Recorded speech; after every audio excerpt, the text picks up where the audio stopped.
1995, महीना याद नहीं है। जयपुर के टोंक रोड पर नेहरू पैलेस के सामने एक बंदा छतरी लगाए हुए बैठा, रंग बिरंगी छतरी।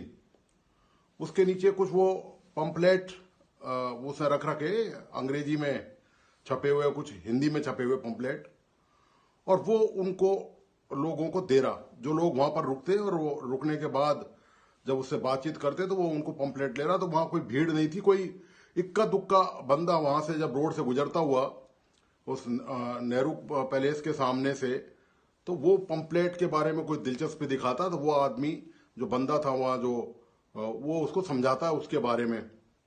ये जो दृश्य है ये है उस वक्त की जब तेजी से चीजें बदल रही थी। ये वो दौर था जो शुरुआत के जो दिन थे। मैं तब जयपुर में 1995 में स्टाफ रिपोर्टर सहारा में बन के आया था। नया पत्रकार था, जोश था।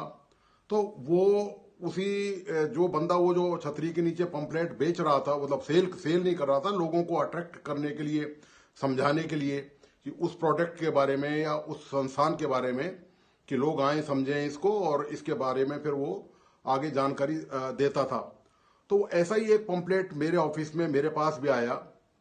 तो चूंकि मैं पत्रकार था और मैंने भी ये सोचा कि इसे कुछ चाय पानी के लिए तो कोई ऑफर किया ही नहीं है मुझे, तो मैं क्यों इसके बारे में कोई रुचि दिखाऊंगा। और मेरे कुछ वो समझ में भी नहीं आया।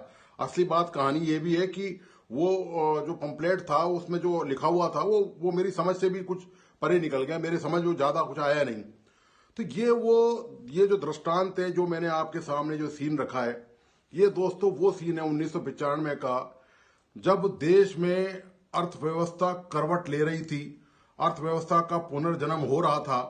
ये वो शुरुआती दिन थे, बिल्कुल इनिशियल स्टेज की मैं आपको बात बता रहा हूं। बिल्कुल नवजात शुरुआती दिन थे अर्थव्यवस्था के बदलने के, परिवर्तन जो अर्थव्यवस्था में होने जा रहा था। वो दौर था दोस्तों, प्रधानमंत्री थे देश के मनमोहन सिंह। और मनमोहन सिंह उससे पहले आपको बताया कि अर्थशास्त्री थे।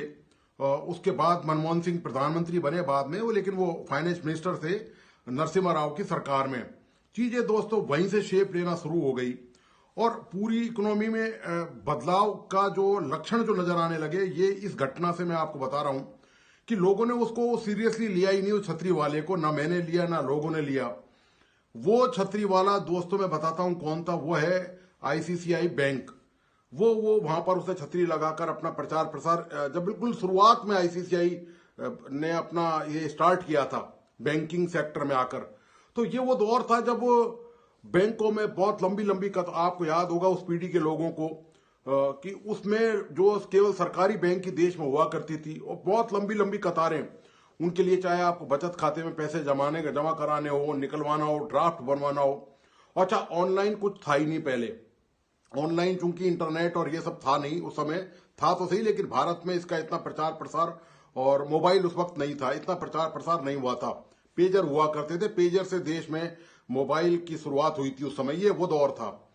तो लेकिन जब इसके बाद मनमोहन सिंह देश के वित्त मंत्री बने, तो उन्होंने सबसे पहले काम ये किया कि उदारीकरण की नीति को अपनाया और जो विदेशी निवेश है और जो विदेशी कंपनी है उनके लिए देश में रास्ते बनाए। उनके लिए रास्ते बनाने का परिणाम यह हुआ कि उनका जबरदस्त विरोध हुआ उस दौरान भी, और जब वो बाद में प्रधानमंत्री बने तो उन्होंने भी बाद में भी वो जो उदार अर्थव्यवस्था की जो नीति है वो जारी रखी।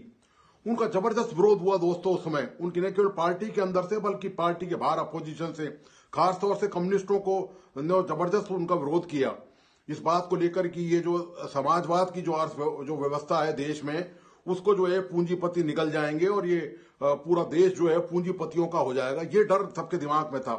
और दोस्तों जो सबसे ज्यादा जो डर था वो था मीडिया को लग रहा था कि जब विदेशी इन्वेस्टमेंट आ जाएगा, एफडीआई जब आ जाएगी, फॉरेक्स डायरेक्ट इन्वेस्टमेंट इंडिया में होगा, तो मीडिया जो है वो विदेशों के हाथ में चला जाएगा। दरअसल ये जो पूंजीपति मालिक हैं जो मीडिया में बैठे हुए हैं कुंडली मारकर, वो इस बात, क्योंकि आपको पता हो, मैं बताता चलूं आपको कि जो विदेशी मीडिया है, यूरोपियन और अमेरिकन मीडिया, वो बहुत हद तक आजाद है, बहुत स्वतंत्र है। उनकी पॉलिसियां, उनको कानून में भी उनको काफी कुछ अधिकार प्राप्त है। भारत में चंद घरानों के पास ही मीडिया पिछले 50-60 साल से चला आ रहा है और वो अपनी मनमर्जी का मालिक है। वो कोई भी कायदे कानून नहीं मानते हैं। तो उनको ये और ना वो पर्याप्त वेतन देते हैं ना भत्ते देते हैं, कभी किसी को निकाल दिया कभी किसी को रख लिया, वो उनकी मनमानी पॉलिसी। तो मीडिया जबरदस्त कैंपेन चलाया हुआ था खिलाफत का। मैं राष्ट्रीय सहारा में था, राष्ट्रीय सहारा ने दोस्तों पूरी एक सीरीज निकाल रखी थी, पूरी एक सीरीज। आपको उस दौर में यदि आप जाएं, आप इंटरनेट पे सर्च करें तो आपको पूरी एक सीरीज की सीरीज मिलेगी। और देश में जो ओजस्वी जो वक्ता थे, मुझे नाम याद आ रहा राजीव जी का, मैं उनको सुनने भी गया था, प्रेस क्लब जयपुर में उनका लेक्चर था। उन्होंने भी लंबा चौड़ा पूरे देश में ये जो इकोनॉमी जो अर्थव्यवस्था का जो उदारीकरण है उसके नुकसान गिनाने उन्होंने शुरू किए, और उनका पूरा देश में उनको लोग सुनने और समझने देखने जाते थे। लेकिन दोस्तों जैसे जैसे चीजें, लेकिन केंद्र सरकार उस समय जो नरसिम्हा राव की सरकार थी वो मजबूत रही और वो खड़ी रही। सबसे बड़ी बात ये मनमोहन सिंह के पीछे, मनमोहन सिंह के जो निर्णय थे अर्थव्यवस्था को लेकर, बदलाव को लेकर, जो क्रांति वो लेके आ रहे थे, जो वो भविष्य में देख रहे थे कि इसके क्या परिणाम होंगे, आज आप जो देख रहे हैं वो उसके परिणाम के नतीजे हैं। वो जो बीज उन्होंने तब बोया था, उसके जो आप फल जो खा रहे हैं आप, और तरह तरह के जो फल खा रहे हैं आप, आपके हाथ में आज मोबाइल है, आपके हाथ में आज इंटरनेट है, आप ऑनलाइन सारी चीजें करते हैं, सारी परचेजिंग करते हैं, सारी बुकिंग करते हैं ऑनलाइन, ट्रेवल भी आप सब कुछ ऑनलाइन तरीके से बुकिंग वगैरह करा कर करते हैं। आपको बैंक में जाने की जरूरत नहीं है, आपको डाकघर में जाने की जरूरत नहीं है, आपको किसी प्रतियोगी परीक्षा के लिए, मुझे अच्छी तरह याद है प्रतियोगी परीक्षा के लिए जब कभी वैकेंसी निकलती थी तो दोस्तों डिमांड ड्राफ्ट बनवाना पड़ता था, और डिमांड ड्राफ्ट के लिए आप ये समझिए कई बार आधे आधे किलोमीटर, एक एक किलोमीटर तक की जब वो डेट नजदीक आती थी तो डिमांड ड्राफ्ट बैंक से बनता था। और बैंकों में ये हालत होती थी, इतनी मारामारी होती थी कि मुझे वो सीन याद आ जाता था कि किसी जमाने में जब ये मोबाइल नहीं था और वो केवल पिक्चर हॉल में पिक्चर देखी जाती थी, तो जब भी कोई नई पिक्चर आती थी किसी सुपरस्टार की, तो वहां जो मारामारी बढ़ती थी, जो मारकूट होती थी, वो जो कूदा फांदी होती थी, वो दृश्य मुझे उस समय का दौर का याद आ गया। यह हालत उस समय बैंकिंग क्षेत्र की थी। और बैंकिंग क्षेत्र के दोस्तों नाज नखरे इतने ज्यादा थे ना, इतने त्रस्त थे लोग उनकी नौटंकियों से, उनकी नाटकबाजियों से, उनका जो व्यवहार था ना इतना गंदा था, इतना रूढ़ था। क्योंकि एक तो उनके ऊपर प्रेशर बहुत था, दरअसल ये भी बात सच है कि उनके ऊपर काम काज का लोड बहुत था, लेकिन उसके बावजूद भी हरामखोरी जो सरकारी तंत्र में व्याप्त थी ना, वो भी वहां मौजूद थी। तो जैसे ही दोस्तों ये प्राइवेट क्षेत्र आना शुरू हुआ, वो आईसीआईसीआई बैंक आया, एचडीएफसी बैंक आया, दूसरे जो बैंक आए, और सबसे बड़ी बात यह है कि पहले जो टेलीफोन जो था वो केवल काला चौंगा हुआ करता था, आपको याद होगा कुछ लोगों को, तो प्राइवेट सेक्टर में कुछ था नहीं टेलीकॉम। और वो उनकी हालत ये थी दोस्तों, टेलीफोन जो एमटीएमएल जो महानगर जो निगम है, जो केंद्र सरकार के जो दूरसंचार विभाग है वो उसको चलाता था, उसकी दोस्तों हालत ये थी कि यदि आपके घर का फोन खराब हो जाए, एक एक सप्ताह, शहर की बात कर रहा हूं मैं, गांव में लाइन की बात ही नहीं कर रहा, शहर में जैसे राजधानी जयपुर में यदि आपने कंप्लेंट दर्ज कराई तो कोई गारंटी नहीं कि वो 3-4-5 दिन से पहले ठीक हो जाएगा। आपका फोन जो लैंडलाइन फोन हुआ करता, जो नंबर से डायल होता था, लेकिन जैसे ही प्राइवेट सेक्टर का आना स्टार्ट हुआ तो ये मोबाइल फोन आपके हाथ में आ गए, पेजर के बाद मोबाइल फोन आ गया, प्लस ये 2G से 3G 4G और ये सब आने लगे। उसके बाद दोस्तों देश में आईटी में क्रांति आ गई। आज पूरी दुनिया में यदि आईटी में भारत का नाम है तो वो दोस्तों मनमोहन सिंह की देन है। उन्होंने जो आईटी के क्षेत्र में काम किया, जो प्रमोशन उन्होंने दिए, उनका विजन जो था, आप इसको कह सकते हैं कि 100 साल आगे था। आज यदि भारत किसी मुकाम पर खड़ा है और आज के प्रधानमंत्री नरेंद्र मोदी जो क्रेडिट पूरी दुनिया में जाकर ले रहे हैं भारत की इकोनॉमी को लेकर, भारत में जो और जो दूसरे क्षेत्रों में छलांग लगाई है, उसकी यदि किसी ने बुनियाद रखी है तो मनमोहन सिंह ने रखी है।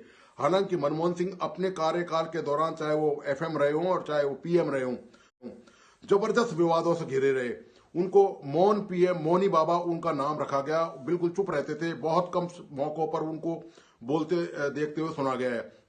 मेरी उनसे मुलाकात रणथंबोर में हुई थी, वहां एक प्रेस कॉन्फ्रेंस हुई थी टाइगर्स को लेकर, वो कंजर्वेशन को लेकर।